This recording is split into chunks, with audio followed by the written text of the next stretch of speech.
Hey everyone, and welcome to the show. Imagine this living in a time when just going to a Catholic mass could get you arrested or even worse, tortured or executed. It really highlights the just upheaval of that time and the lengths people would go to either protect or suppress faith. Yeah, it's intense. And that's exactly what we're diving into today with Martyn Beardsley's book, The Women Who Saved Catholic England. Oh, It's cool. a really interesting read. It's almost like a historical thriller, you know, filled with secret networks and safe houses and coded messages and all of these insanely high stakes.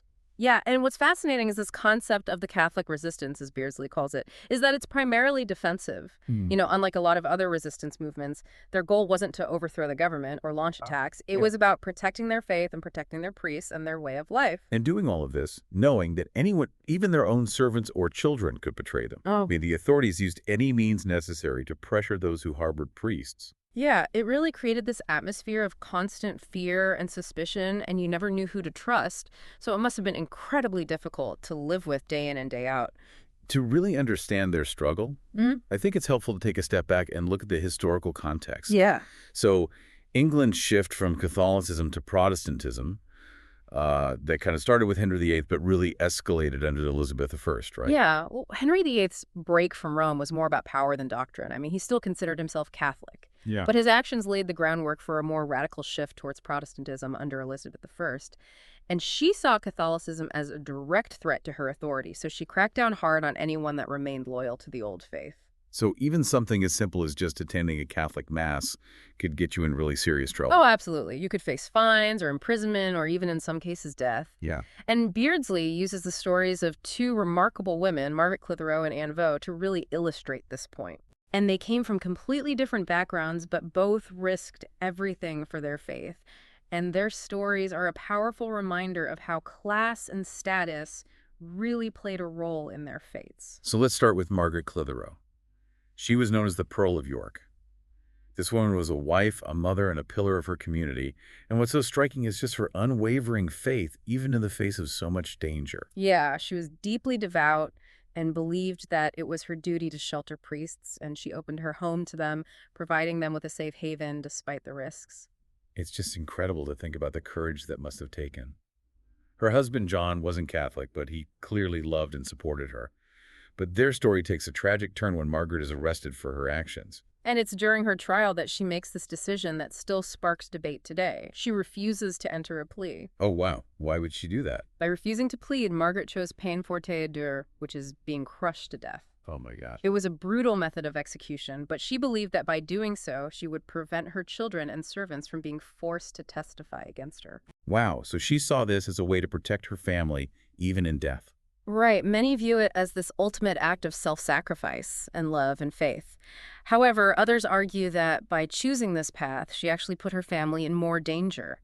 It's a complex moral dilemma with no easy answers. It really is. It makes you think about the impossible choices that people faced during those times. So her execution itself was particularly gruesome. Oh, it was horrific. Yeah. Margaret was laid on the ground with a heavy door placed on top of her, and then they piled hundreds of pounds of rocks on top of the door, slowly crushing her to death. Wow. That's just unimaginable. All because she wanted to practice her faith and protect those who shared her beliefs. Yeah, it's a stark reminder of the brutality of that era, but even today, you can actually visit the spot on Ouse Bridge in York where Margaret was executed, and there's even a relic of her hand that's displayed at the Bar Convent. That's amazing. Yeah, it's a testament to her enduring legacy as a symbol of Catholic resistance. Wow, that's incredible. But let's move on to another fascinating figure from the book, Anne Vaux. Her background was quite different from Margaret Clitherow's, right? Oh, yeah, completely different. Anne came from a very noble family with connections to some of the most influential Catholics in England. She used her wealth, her status, and her connections to protect priests and provide resources for this Catholic underground. And one of the priests that she was particularly close to was a Jesuit named Henry Garnet. Okay. Uh-huh. Beardsley describes this really dramatic raid on Anne Vaux's home that sounds like it's straight out of a movie. Can you tell us about that? So these priest hunters, called pursuivants, burst into her home, threatening to tear the place apart. But Anne was really quick-witted, and she knew how to use her social standing to her advantage. She skillfully delayed them, questioning their authority and arguing with them, which bought precious time for Garnet and others to hide. Wait, so they were actually in the house when the raid happened? This is where the ingenuity of this man, Nicholas Owen, who is also known as Little John, comes into play. He was this master craftsman who built these incredible hiding places called priest holes into the structure of these houses. And they were so cleverly concealed that even the most thorough searches often came up empty. So these weren't like just holes dug in the ground or something? No. Some were very elaborate with ventilation systems and food storage and even access to nearby rooms for supplies. They were essential to the survival of many priests during that time. It's amazing how resourceful they were.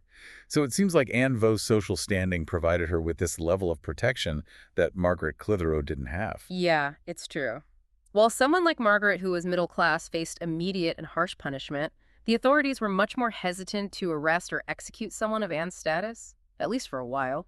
It's fascinating how these two women from such different backgrounds were united by their faith and this commitment to protecting it. But I understand there were many other women involved in the Catholic resistance. Oh yeah, there were many others. Beardsley introduces us to a whole cast of remarkable women, like Dorothy Vavasour, who was a noblewoman imprisoned for her faith, and she endured the tragic loss of her husband while he was also imprisoned. And Anne Lyne, who ran a safe house for priests and was eventually executed for her dedication. These are just a few examples of the countless women who risked everything to keep their faith alive. Their courage and resilience in the face of all that adversity is really inspiring. It really is.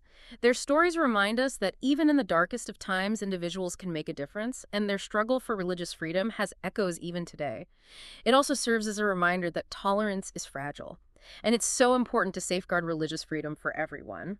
But the story takes a very dramatic turn with the Gunpowder Plot of 1605. Right. And this event really casts a long shadow over the lives of these women and the entire Catholic community in England. The Gunpowder Plot, that was the attempt to blow up Parliament and assassinate King James I. And the main figure behind it was Robert Catesby. And of course, there's the infamous Guy Fawkes, who was caught guarding the explosives. Exactly. And here's where the connections get really interesting. Anne Vaux's brother, William, was actually married to Catesby's sister. Oh. So you can see how these families were very much intertwined. And while there's no evidence that Anne was directly involved in the plot itself, her connection to the conspirators put her under intense scrutiny. So even if she wasn't part of it, she was still caught in the crossfire. Absolutely. And then there's the mysterious Monteagle letter. This letter warned Lord Monteagle, a Catholic sympathizer, about the plot. And it's still debated who wrote it, but some historians believe that Anne Vaux might have been involved. So she might have tried to warn someone without directly exposing the plotters. That's a tough spot to be in. It is. Think about it. If she knew about the plot and didn't report it, she would be complicit in treason. But on the other hand, betraying those that she had sworn to protect would violate her conscience and her faith. Right. A terrible dilemma. It must have been a really challenging time to be Catholic in England. So what happened after the plot was discovered and they caught the conspirators? Well, the country basically descended into chaos. There was this widespread panic and a crackdown on anyone even suspected of being involved with the plotters. Mm-hmm. And Anne Vaux, along with Henry Garnet and others, they had to flee for their lives. Yeah. You can imagine the fear and the uncertainty. Of course. And the fact that they went into hiding just made them look even more guilty in the eyes of the authorities. Yeah. They eventually sought refuge at Hinlop Hall. It was this grand house in Worcestershire owned by a Catholic family, the Haddingtons. And this house was famous for its elaborate priest holes, expertly crafted by our friend Little John Nicholas Owen. And this is where we get another dramatic showdown between the priest hunters and those hiding the priests. Exactly. The pursuivants were the ones who were tasked with hunting down priests, tracked them to Hinlop Hall. And what followed was this meticulous and intense search. These pursuivants were relentless in their efforts to uncover any hidden Catholics. But Little John was a master at his craft. He was. He had concealed Garnet and another priest, Edward Oldcorn, in this priest hole that was so well hidden, the pursuivants searched for days without finding them. Days? How could they survive in there that long? Well, it's a testament to Little John's skill. This particular priest hole was actually connected to another room by a hollow reed. Wow. So they were able to receive food and drink and even messages through this small passageway. That's incredible. It's amazing they were able to stay hidden for so long. Yeah. But they couldn't evade capture forever, could they? Sadly, no. After 9 days, hunger and exhaustion forced Garnet and Oldcorn to come out of hiding. And some historians believe that Anne Vaux, who was also hiding at Hindlip Hall, might have actually persuaded them to surrender to prevent further suffering and to protect the Habington family who owned the house. It seems like even in that moment of defeat, she was putting the welfare of others before her own. It does seem to be a defining characteristic of Anne Vaux. And Garnet was then taken to London and imprisoned in the Tower of London. And despite enduring harsh interrogations and possibly even torture, he never implicated Anne Vaux or any of the other women who risked so much to protect him. His silence says a lot about his character and the bond of trust they shared. So what became of Anne Vaux after this? She continued to defy the authorities. She even visited Garnet in prison and sent him secret messages. The gunpowder plot really had a profound impact on her life, as it did for many Catholics in England at that time. Yeah, it feels like that plot really changed everything. So what can we learn from the stories of these courageous women, especially given the events surrounding the gunpowder plot? I think their stories remind us that faith and courage often go hand in hand. These women were deeply committed to their beliefs and were willing to face incredible danger to protect them. It also highlights just how dangerous religious intolerance can be and how important open dialogue and understanding between different faiths is. Yeah, I agree. The legacy of these women is complex and it's intertwined with the political and social upheaval of their time. I think it reminds us that history is rarely black and white, and that even those we consider heroes can make difficult choices. Right. It encourages us to approach history with more nuance and empathy, seeking to understand the complexities of the past rather than judging it through a modern lens. But before we delve deeper into the aftermath of the gunpowder plot and the lives of these incredible women, we need to take a quick break. We'll be right back to continue our deep dive into the women who saved Catholic England. Okay, we are back and ready to jump back into the lives of these incredible women. So the gunpowder plot obviously had a huge impact on the Catholic community there in England. Yeah. What happened to them in the aftermath of this rebellion? Well, the persecution of Catholics did continue, but the intensity did eventually lessen over time. However, for those directly connected to the plotters, life remained very difficult. And Anne Vaux's family in particular continued to face hardship. So it seems like even if you weren't directly involved, simply being associated with those who were could still land you in trouble. Oh, absolutely. Guilt by association was a very powerful thing during those times. Anne Vaux's sister-in-law, Eliza Vaux, was imprisoned, and Eliza's son, Edward, who was the fourth Lord Vaux, was also caught in the net of suspicion. It's amazing how Anne Vaux managed to navigate such treacherous waters. You know, we've talked about her piety and her courage, but she also seemed to possess this incredible resilience and fighting spirit. Yes, she was definitely a force to be reckoned with. Beardsley highlights an interesting anecdote about how Anne actually sued Lady Tresham, who was the mother of one of the gunpowder plot conspirators, over a financial dispute. Wow, so even in the midst of all this political and religious turmoil, she was still fighting for what she believed in. Exactly. She was a very complex and compelling figure, this blend of piety and pragmatism and this unwavering loyalty to her faith and her loved ones. It makes you wonder what really motivated her. Was it purely religious conviction, or were there other factors at play? That's a question that historians continue to debate. Some argue that for many women in that era, involvement in the Catholic resistance was as much about social networks and family ties as it was about religious zeal. Right, so human motivations are rarely simple or straightforward. Exactly. We have to consider the historical context and try to avoid imposing our modern interpretations on the past. But regardless of her motivations, there's no denying Anne Vaux's bravery. What's remarkable is that she continued to support the Catholic cause long after the gunpowder plot, despite the ongoing persecution.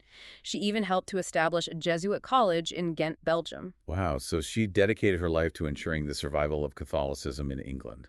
What about her sister Eleanor? Did she stay involved as well? Yeah, both Anne and Eleanor continued to harbor priests, even as the risks remained high. Beardsley mentions that they lived together for a time in Leicestershire, along with a Jesuit priest named William Wright.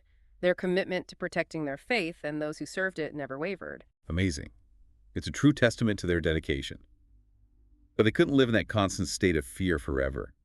Did things ever get better for Catholics in England?